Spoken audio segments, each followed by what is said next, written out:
राधे राधे। आज हम आपको बहुत प्यारी कहानी सुनाएंगे।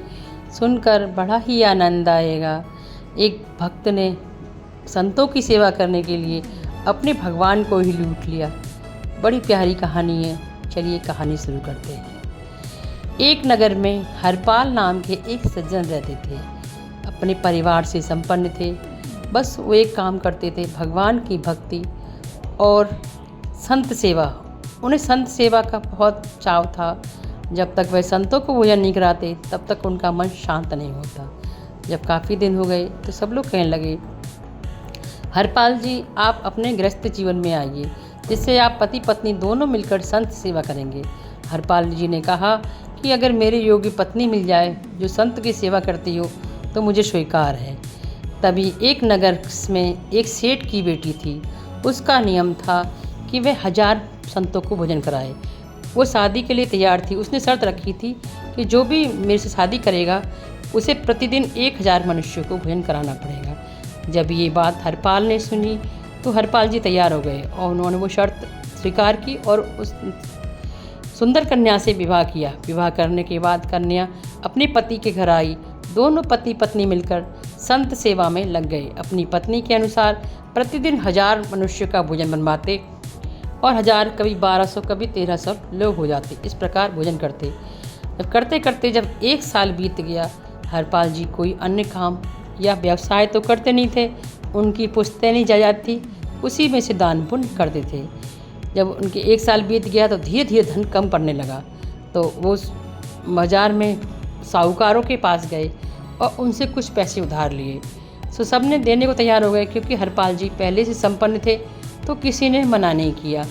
हरपाल जी उस पैसे को लाकर अब संतों की सेवा में लगा दिया। ऐसे करते करते करीब 1.5 साल बीत गया। अब उन्होंने अपनी पत्नी को बताया नहीं। संत की सेवा के लिए धन कम पड़ने लगा और लोगों ने पैसा मांगना शुरू किया। तो हरपाल जी के पास तो पैसे थे नहीं, इसलिए लोगों ने अब उन्हें उधार देना बंद कर दिया। अब हरपाल जी के मन में विचार आया कि मुझे संत सेवा करनी है, अपनी पत्नी का वचन को निभाना है। इसलिए वे रात को जाते, जो सेठ लोग शहर के संपन्न लोग थे उनके घर में जाकर रसोई घर के सामान की चोरी करके ले आते और उससे संतों की सेवा करते। ऐसे करते करते करीब 6 महीने बीत गए तो उस नगर के लोग विचार करने लगे कि हमारे यहाँ एक ऐसा चोर आता है जो सोना चांदी आभूषण कोई वस्तु नहीं चुराता, केवल हमारे रसोई घर में से राशन ले जाता है। ऐसा कौन चोर है, पता लगाने चाहिए। सब लोग सतर्क हो गए, अपने अपने घर के पास पहरा करने लगे। अब हरपाल जी बहुत परेशान रहने लगे कि संतों के लिए भोजन की व्यवस्था कैसे की जाए। उनके पास कोई अन्य साधन नहीं था। उस समय एक दिन कृष्ण जी मुस्करा रहे थे। रुक्मणी जी ने कहा कि द्वारिकाधीश जी आप कैसे मुस्करा रही हो? बोले कुछ नहीं, मैं ज़रा बाहर जा रहा हूँ। कहाँ जा रही हो? तो देखा वो एक सेठ की तरह सोने की पगड़ी पहने, आभूषण सोने के पहने, हाथ में अंगूठियाँ, गले में सुंदर सुंदर आभूषण पहन के और हाथ में सोने की डंडा लेके बैत लेके चलने लगे। रुक्मणी जी बोली रुकिए रुकिए, मैं भी चलती हूँ।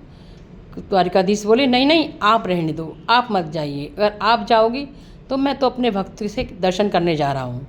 रुक्मणी बोली मैं भी भक्त के दर्शन करूँगी। तभी उसी समय भगवान कृष्ण ने, द्वारिकाधीश ने एक मारवाड़ी सेठ का रूप धरा। सुंदर वस्त्र आभूषण सोने की पगड़ी पहने। फिर रुक्मणी जी ने भी सेठानी का भेष रखा, बहुत सुंदर आभूषण वस्त्र पहनकर चलने लगे। उधर सड़क पर हरपाल जी विचार में थे कि कहीं कोई सेठ आ जाए, उसे पकड़ लूं तो मेरे कुछ दिन के संतों की सेवा की व्यवस्था हो जाए। ऐसा विचार कर जब वो नगर के बाहर सुनसान सड़क पर खड़े हुए थे, तभी उन्होंने थोड़ी देर बाद देखा उधर कृष्ण, द्वारिकाधीश और रुक्मणी जी संपूर्ण रूप से तैयार, अपने वस्त्र धारण कर, अपना रूप बदल कर हरपाल जी के दर्शन करने के लिए उनकी नगर की ओर आ गए। जब उनके नगर के पास पहुँचे तो देखा था हरपाल जी वहाँ पहले ही खड़े थे। हरपाल जी ने कृष्ण और रुक्मणी जी को पहचाना नहीं। वो सेठ सेठानी समझकर उनसे बोले जय श्री कृष्णा। वो सेठ जी जो थे बोले क्या जय श्री कृष्णा करता रहता है, श्री कृष्णा थोड़ी पेट भरता है। तो हरपाल जी को बहुत गुस्सा आई, बोले ये तो बहुत मोटा आसामी है, इसे लूटूंगा। उधर कृष्ण जी बोले इस नगर में कोई हरपाल नाम का आदमी रहता है, वो हमेशा दान पुण्य करता रहता है, मुझे उससे मिलना है, देखना है वो कितनी पूजा पाठ करता है, कहीं ढोंग तो नहीं करता। सुना है लोगों के घर में चोरी करता है और फिर दान पुण्य करता है। ऐसे दान पुण्य, ऐसे ब्राह्मण भोजन, ऐसी संत सेवा किस काम की, अगर एक हाथ से लूट रहे हो दूसरे से चोरी कर रहे हो। तो हरपाल जी बोले, तो पहले मन में विचार किया, जय श्री कृष्ण कहा तो उन्होंने जय श्री कृष्ण का जवाब नहीं दिया और कृष्ण का विरोध किया।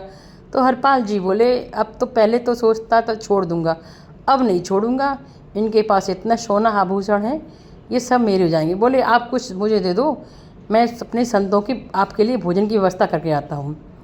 फिर उन्होंने अपने जो संत, मैं आपको तब उनका पता बताऊँगा।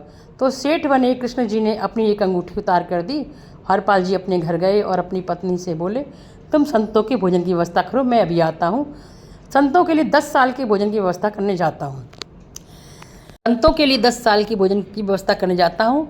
और हरपाल जी वापस वहीं पर आ गए और आकर सेठ शिचारनी से बोले आप तो बड़े मोटे आसामी हो, आप कहाँ चल जा रहे हो। तो वो सेठ द्वारिकाधीश जी जो सेठ के भेष में थे, हाथ में डंडा पकड़ के चल रहे थे, बोले हम जा रहे हैं, वो हरपाल इस नगर में रहता है, मैं उससे मिलने जाना चाहते हैं। तो वो बोले हरपाल, हरपाल को तो मैं जानता हूँ, मैं आपको ले चलूँगा। फिर वो हरपाल जो थे वो खुद ही द्वारिकाधीश को एक घने जंगल में ले गए। चारों तरफ घने जंगल में जाते आगे आगे वो चल रहे थे, द्वारिकाधीश और रुक्मणी जी जो कि साधु के भेष, सेठ के भेष में थे, वो उनके पीछे पीछे चल रहे थे। जब आधे घने जंगल में आ गए तब हरपाल ने कहा ऐसा है, आपके जितने आभूषण हैं सब उतार कर मुझे दे दो, मुझे उतार के दे दो। हरपाल जी बोले ये क्या कर रहे हो। कृष्ण जी द्वारिका वो सेठ जी बोले आप ये क्या कर रहे हो। हरपाल जी बोले मैं ही हरपाल हूँ, तुम मुझे ढूंढ रहे थे, बताओ क्या करोगे, ये मुझे उतार के दे दो। तो कृष्ण जी देने लगे द्वारिका, और फिर रुक्मणी जी को देखकर बोले सेठानी जी तुम क्यों छोड़ रही हो, तुम भी दो। रुक्मणी जी भी अपने उतारने लगी। जब अंत में सब जेवर उतार ली तो एक अंगूठी बची थी। अंगूठी उतारने के लिए उनसे कहा कि उतारो अंगूठी। हरपाल जी ने, तो सेठ जी बोले ये अंगूठी मुझसे नहीं उतार रही, जिस दिन से पहनी है उस दिन से पहने हूँ। उन्होंने कहा मैं तुम्हारी उंगली काट दूंगा। जैसे ही उंगली काटने की वैसे ही साक्षात भगवान कृष्ण आ गए। उन्हें देखकर हरपाल जी रोने लगे और बोले प्रभु मुझे गलती हो गई, मैं आपको पहचान नहीं पाया, आप द्वारिकाधीश, मैं आपको लूट रहा था, आपको कर रहा था, तो आपने मुझे, मेरी बहुत बड़ी गलती हो गई, और ये आज आपके दर्शन हुए मुझे पत्नी के कारण हुए, आप चलकर मेरी पत्नी को दर्शन दीजिए, तभी मेरी जीवन सार्थक होगा। द्वारिकाधीश ने कहा ठीक है। तभी द्वारिकाधीश और रुक्मणी जी छोटे छोटे 2 बच्चे बन गए। उन बच्चों को हरपाल जी अपने घर में गोद में लेकर आ रहे थे। आए तो उनके द्वार पर उनकी पत्नी खड़ी थी। पत्नी जो संतों के लिए भोजन का इंतजाम कर रही थी, उन्हें देखकर बोली बड़े सुंदर बच्चे हैं, आप कहाँ से ये 2 बच्चे लेकर आए हो, क्या इन्हें भोजन पूर्ण कराना है।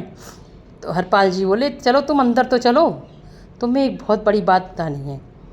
उनकी पत्नी बोली ठीक है, मैं संतों को भोजन खिला दूँ फिर चलती हूँ। वो दोनों बच्चे हरपाल जी लेकर अंदर गए और उन्हें बिस्तर पर बैठा दिया। वो बच्चे नहीं थे, वो साक्षात द्वारिकाधीश और रुक्मणी जी थे। जब उन्होंने बैठा दिया तो उनकी पत्नी ने संतों की सेवा की, उन्हें भोजन ग्रहण करवाया। जब भोजन ग्रहण करने के बाद जब वो वापस चले गए तो उसके बाद उनकी पत्नी अपने पति के पास आई और बोली बहुत प्यारे बच्चे हैं, ऐसा लग रहा है इन दोनों बच्चों को तो हम गोद ले और इनकी सेवा किया करेंगे। हरपाल जी बोले अरे तुम सुनो तो, ये बच्चे कौन हैं पता है। तभी उन्होंने भगवान कृष्ण, द्वारिकाधीश और रुक्मणी जी अपने भेष में आ गए। अपने भेष में आकर हरपाल जी उनके चरणों में गिर गए। दोनों पति पत्नी द्वारा द्वारिकाधीश ने और रुक्मणी जी ने दोनों को अपने हृदय से लगा लिया और कहा जो हमारी भक्ति करते हैं वो तो हमें प्यारे होते ही हैं, लेकिन जो सरल हैं, संत सेवा करते हैं, ब्राह्मणों की सेवा करते हैं, वो हमें अति प्यारे हैं। आप दोनों हमारे प्रिय भक्त हो। आपने जो पुण्य धर्म जो काम कर रहे हो उसे देखकर हम आपके दर्शन करने आए हैं। ये बात सुनकर हरपाल और हरपाल जी की पत्नी दोनों हाथ जोड़कर खड़े हो गए और बोले प्रभु हमें अपने धाम को ले चलो।